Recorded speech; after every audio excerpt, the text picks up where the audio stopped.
Hello, good morning, जय श्री कृष्ण, जय जिनेन्द्र। पिछले हफ्ते शायद हमारी इस बारे में बात हुई थी,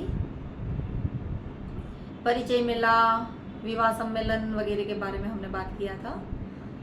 आज उसी टॉपिक के लिए थोड़ा सा और मैं आगे बात करती हूँ। તો જે ગયા અઠવાડિયે આપણે વાત કરી હતી ને, એ જ રીતે મને ખૂબ સારો રિસ્પોન્સ મળ્યો એ વિડીયોમાં.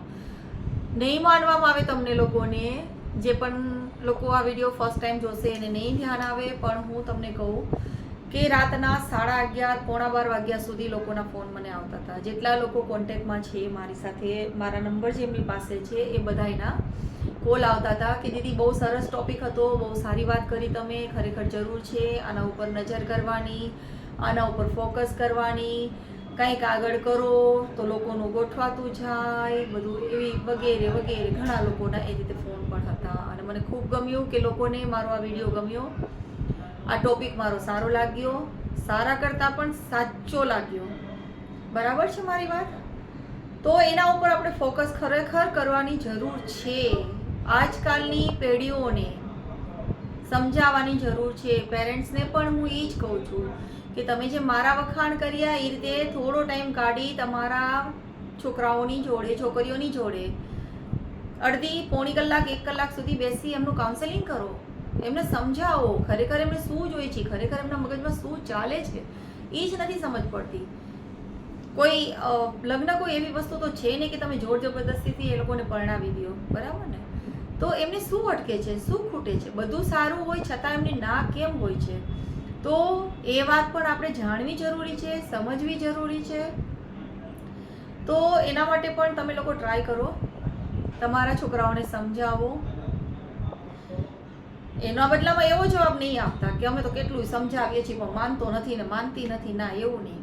એનું રીઝન શું છે, શું કામ નથી માનતી કે શું કામ નથી માનતો, એ જાણવું જરૂરી છે. આ કોઈ કારણ નથી કે ના એ નથી માનતો એટલે પછી અમે તો મૂકી દીધું પડતું, હવે એને જ્યારે ઠીક લાગે ને જ્યારે જેમ કેવું હશે એમ કરશે એમ, બરાબર? ના, એવું નહીં. જામનગરમાં વરસાદની કમી છે, ગરમી બહુ છે. તો આપ સૌ ટ્રાય કરજો. હું હજી પણ આમના આ ટોપિક ઉપરથી આગળ બીજા વિડીયો મૂકીશ. દર વખતે કંઈક નવું આપણે એના અંદર પ્રકાશ મૂકશું કે કેમ આવું થાય છે, એનું શું રીઝન છે, એનું શું સોલ્યુશન લઈ આવવું. એ પ્રોબ્લેમનું સોલ્યુશન તો લાવવું જ પડશે ને, તમારે, મારે ને આપણે બધાએ. તો જ આ પ્રોબ્લેમનું સોલ્યુશન થશે, નહીંતર નહીં થાય. નહીંતર એઝ ઇટ ઇઝ ચાલ્યું આવશે. પણ આપણે એવું નથી કરવાનું. અને મારા આ વિડીયો મારા વ્યુઅર્સ વધે કે મારા સબસ્ક્રાઈબર વધે, આ છે તે છે વગેરે વગેરે કરીને હું આમ તેમ બધું બોલી રાખું છું, એવું નથી. એ પહેલાં હું તમને કહી દઉં, ખરેખર જે મને વિચારો આવે છે, મારા મગજમાં જે વસ્તુ આવે છે એ બીજાના પણ આવતી જ હશે, પણ લોકો એના ઉપર ચર્ચા કરી એનું નિરાકરણ લાવવા નથી માંગતા કે નથી કરી શકતા. એ વસ્તુ મેઇન છે, બરાબર? તો આવા તો ઘણી બધી વસ્તુના વિચારો આપણા મગજમાં આવતા હોય તો એને બહાર લઈ આવો. દરેક સ્ત્રીમાં એટલું ટેલેન્ટ છે, પ્લસ દરેકની એક ભગવાને આપેલી જ હોય છે શક્તિ. કાઉન્સેલિંગ તમારા બાળકોની સાથે છે ને કાઉન્સેલિંગ કરો. એવું નથી કે 30 વર્ષનું થઈ ગયું એટલે તમે એને કાઉન્સેલિંગ ન કરી શકો. જરૂર છે. બધું સારું હોવા છતાં દીકરો કે દીકરી જ્યારે પરણવાની ના પાડે છે કે કેન્ડિડેટને કેન્સલ કરે છે કે ના આ નહીં, બીજું, ઓલું નહીં, ત્રીજું, એવું, બરાબર? તો એ વસ્તુ ખોટી છે. આપણે બીજા બાયોડેટા જોઈએ તો, હજી બીજા માટે રાહ જોઈએ તો, આજે ઘણી બધી બાયોડેટાની સિરીઝ આવે છે ને એના કારણે જ લોકો વધારે ડીલે કરે છે આ વસ્તુને. એમ કે 50 તો બાયોડેટા જોઈ લીધા છે ને, હજી બીજા 2-3 ગ્રુપ, એમાં કંઈક નવું આવશે તો જોઈ લઈએ, હાલો ને, જોઈ લઉં ના હોય આના અંદર. તમને કોઈ પાત્ર પસંદ પડ્યું તો એમાં વાત આગળ વધારો.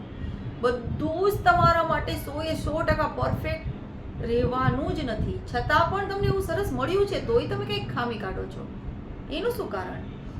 જ્યારે એવું બને ને, મને યાદ છે હમણાંના જ 2 કિસ્સા,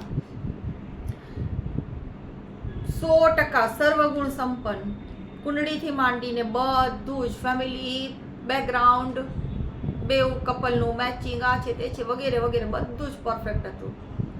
2-3 મીટિંગો ગોઠવાણી,